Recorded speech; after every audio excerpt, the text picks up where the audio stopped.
Hey guys, it's Emerald Viking 17 here with a review for my favorite game of all time. Xenoblade Chronicles for the Nintendo Wii and also new 3DS. I can show you the case for it, but I'm actually kind of using it for a stand for my phone. And I can't use my tripod for my new phone just because it doesn't work. And I broke it.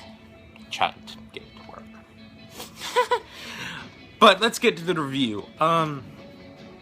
So I'll talk about the basic story of the game. I'm gonna spoil about the first 3 hours of the game for you, but this game runs for almost over 100 hours. This game is over 100 hours long if you do all the side quests, so I think 3 hours is not a lot. So basically you start off by seeing a cutscene that shows that your characters in all the world are two massive titans.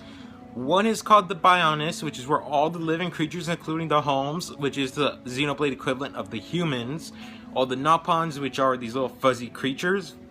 They're basically like elves for other games, but they're cuter and awesomer. And a lot of creatures. That's where all the living creatures live. And then the Mechonis, which is where all the Mechons and the bad guys live. Very simple. Bionis, Mechonis. Look up the pictures if you have to. I'll leave some links in the description for information.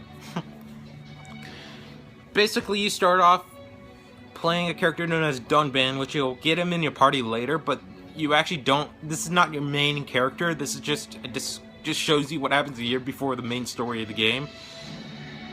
Basically, he's fighting off a bunch of Mechon that are trying to destroy Bionis at that time, but of course they fail because he has the only weapon that actually can destroy them, which is known as the Monado. The Monado is one of the only weapons that could destroy Mechon, and it's shown right here on the case. And after the Battle of Sword Valley, which is what that's called, a year later, a thing says 1 year later appears on the screen, and you're shown your main character, Shulk. S-H-U-L-K. That's how you pronounce that.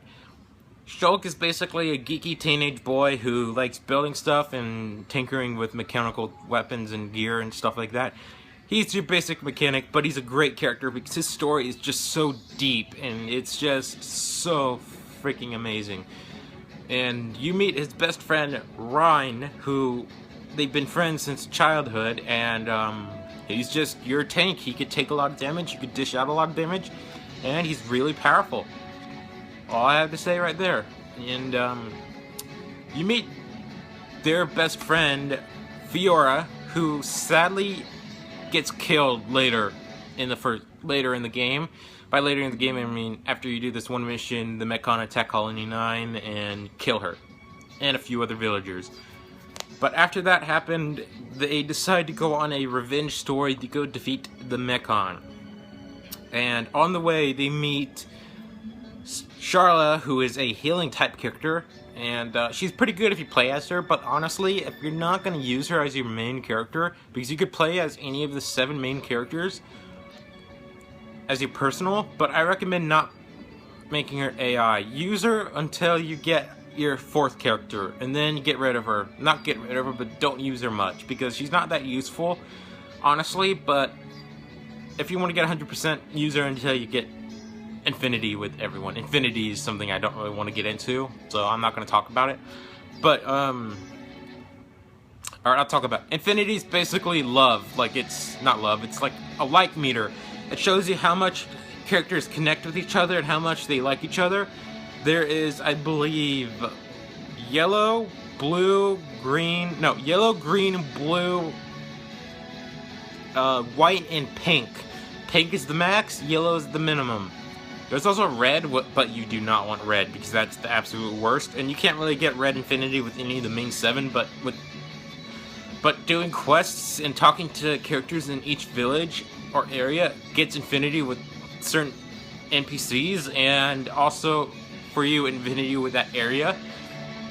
Last time I checked, I had 5-star Infinity with all the areas except for Upper Bionis, which sucks because that area is closed off for me at the point I'm on. Which I beat the game, but I can't really do much. But after you meet Charla, later on you meet Dunban catches up with you guys and joins the party. This is a point where you want to use Dunban a lot because Dunban's actually pretty good for a while. He's an agile type character, so you want to use him. You want to make sure to have a tank with you and maybe Charlotte as a healer. So if you're going to use any team, Charlotte is your main, Dunban on point 2, and Ryan at point 3. Point 3 and 2 don't matter which order, actually. I'm just saying that because I like Dunban more than Ryan. And after you meet Ryan, you meet the jack of all trades, personally my favorite character in the game besides Shulk, Riki, who is a Nopon. He's one of the coolest designed Nopons, and there's actually an NPC in Xenoblade X that looks a lot like him, and probably is him. But he has abilities that can poison, burn, freeze enemies that are ether type. He has abilities that are physical type, which they can just do a lot of damage, including bleed damage, and there's even one that, depending on how many debuffs are on the opponent, takes those off, but deals a huge amount of damage for each of them, so it can do so much damage. But you don't want to use that ability much in the late game, because you do get the ability to art lock enemies, which is a debuff, which make it so they can't use arts. Their arts, which are abilities. And if Riki uses his Say Sorry attack on one of those, that buff gets removed, and then you have to fight off the buffs that the enemies use now. So yeah, it's very dangerous. Riki, and then your 6th character is Melia, who is your generic mage. So, and she gives not a generic mage at all. Actually, she's a great character to play as because you could give your allies buffs such as strength, ether defense, and ether defense up, physical defense by the way, and agility up, which are great, but I recommend not using her as an AI control because she's just not that good. She's not the best AI controlled character. And the final character you meet is someone I'm just going to name character 7, who I'm not going to talk about at all because I just don't want to spoil it. Alright? So those are the characters. Kind of described them a lot, so I'm going to make this very quick. I'm going to just talk about what I like about the game personally for the next 2 minutes, and then I'll end the video off. The story takes a lot of twists and turns. It's just a huge story. There's just so much to explore and do.